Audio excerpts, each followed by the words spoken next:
და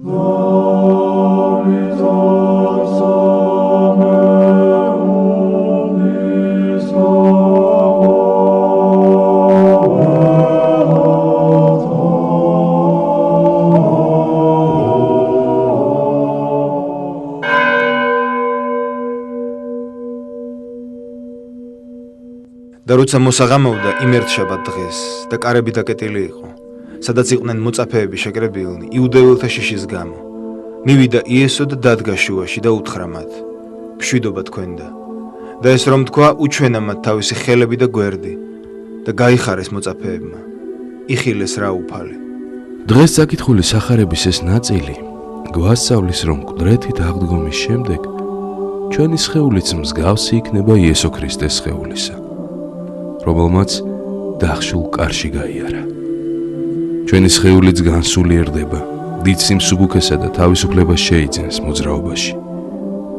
თუ მაცხოვარი ჩვენი სხეულის მსგავსი იყო, twinier ცოდვისა და ამასთანავე განდიდებული ღმრთეებასთან შეერთებით, ეს საყოველთაო მკვდრეთით აღდგომის შემდეგ ჩვენი სხეულის განდიდების საწინდარია. ღმერთის სული წმინდა მოციქულ პავლეს ბაგეებით გვარწმუნებს, რომ ჩვენი სხეული შეიცვლება და მაცხოვრის დიდების სხეულის თანახატი გახდება. კორინთელთა მიმართ პირველ ეპისტოლეში წმინდა მოციქული ბრძანებს: ითესება ხრწნილებაში, აღდგება უხრწნილებაში, ითესება დამცირებაში, აღდგება დიდებაში, ითესება უძლურებაში, აღდგება ძლიერებაში, ითესება სხეული მშვინვიერი, აღდგება სხეული სულიერი.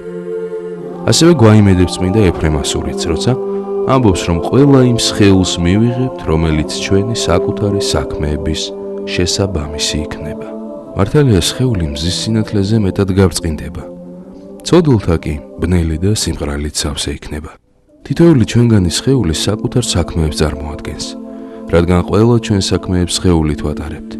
ამიტომაც განსაკუთრებული სიფრთხილითა და კეთილგონიერებით უნდა ვეპყრობოდეთ საკუთარ სხეულს. ვიცავდეთ მას ყოველგვარი მანკიერებისა და ცოდვისაგან, რათა მისთვის რთული არ გავხადოთ და სრულიად არ მოვაკლოთ ნანატრი გარდაქმნა, ღვთის დიდების თანახატად გახდომა. როგორც წმინდა მოციქული პავლე გვასწავლის, სხეული არა სიძვისათვის, არამედ უფლისთვის და უფალი სხეულისათვის. იქნებ არ იცით, რომ თქვენი სხეულნი ქრისტეს ასონი არიან? ნუ თუ არ იცით, რომ თქვენი სხეული ტაძარია თქვენში დამკვიდრებული სული წმიდისა, რომელიც გააქვთ ღმრთისაგან და არ ეკუთვნის თქვენს თავს. როგორც დღეს საკითხული სახარებიდან მოვისმინეთ, უფლის ხილვაზე მოწაფეებმა განიხარეს. ჩვენს გულებშიც არანაკლები სიხარული უნდა სუფევდეს მაცხოვრის მკვდრეთით აღდგომაზე ფიქრისას. ან რატომ არ უნდა გვიხაროდეს, როცა ჯოჯოხეთი დარღვეულია, როცა აღარაფერია საძრწოლი, რადგან მისი საწერტელი განადგურებულია, ბოროტი დამხობილია და სამოთხის კარი ღია, ყოველივე გამზადებულია, რასაც კი ჩვენი სული ინატრებს. რაც ყველაზე მთავარია, ეს ყველაფერი მაცხოვრის მკვდრეთით აღდგომით მოგვენიჭა. და უთხრა მათ იესომ კვლავ: მშვიდობა თქვენდა.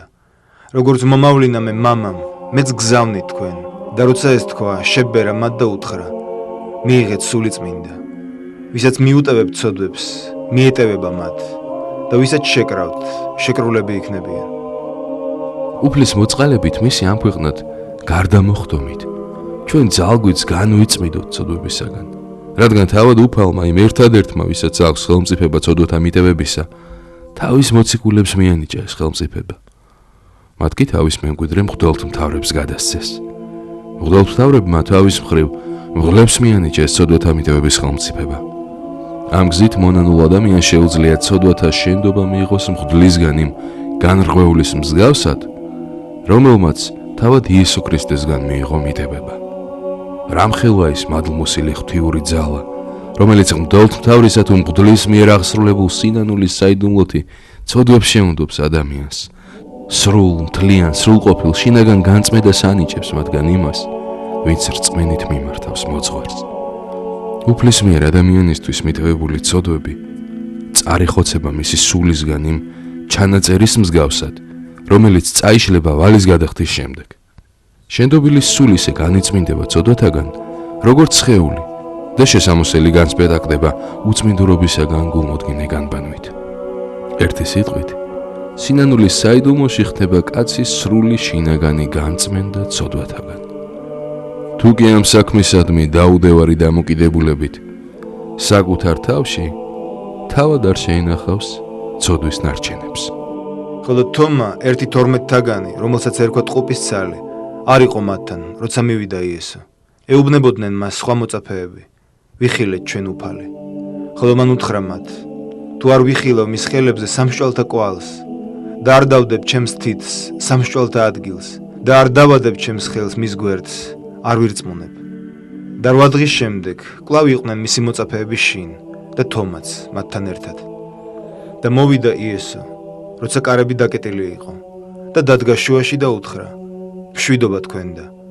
შემდეგ უთხრა თომას: გამოიწოდე შენი თითი აქ და იხილე ჩემი ხელები და გამოიწოდე შენი ხელი და დაადე ჩემს გვერდს და ნუ იქნები ურწმუნო, არამედ იყავი მორწმუნე. მიუგო თომამ და უთხრა მას: უფალი ჩემი და ღმერთი ჩემი. უთხრა მას იესო: რადგან მიხილე, ირწმუნე. მეტარნი არიან, რომელთაც არ იხილეს და ირწმუნეს. ყურადღება მივაქციოთ მოციქულ თომას შეყოვნებას, დაბრკოლებას რწმენაში, მის დაეჭვებას, ნუ თუ უფალი იესო ქრისტე ჭეშმარიტად აღდგა მკვდრეთით, სრული ადამიანური ბუნებით, სულითა და სხეულით. რამდენი რამ არის აქ ჩვენთვის სამოძღვრებო და ჭკუის სასწავლი. ჩვენგან უფალი არ მოითხოვს ბრმა უპირობო მინდობას და რწმენას. იგი ნებას გვაძლევს გამოვიძიოთ ჭეშმარიტება, თვალიც ხედავდეს, ხელიც ეხებოდეს და ყველა სხვა გრძნობამ გამოიკვლიოს იგი, მაგრამ ეს ყველაფერი თავმდაბლობით, მორჩილებით, უზაკველი გულით, შეცნობის კეთილგანზრახვით უნდა მოხდეს. გამომცდელობა მხოლოდ მაშინ არის ხოლმე სახიფათო, როცა კადნიერდება ყველაზე დაფარული და მიუწვდომელი ჭეშმარიტება გამოიკვლიოს. იგი დამნაშავეა მაშინ, როცა ჭეშმარიტებას იმისთვის კი არ გამოიძიებს, რომ ჩასწვდეს მას და შეიმეცნოს, არამედ იმისთვის, რომ სხვა ადამიანებში შეარყიოს მისადმი ნდობა და რწმენა.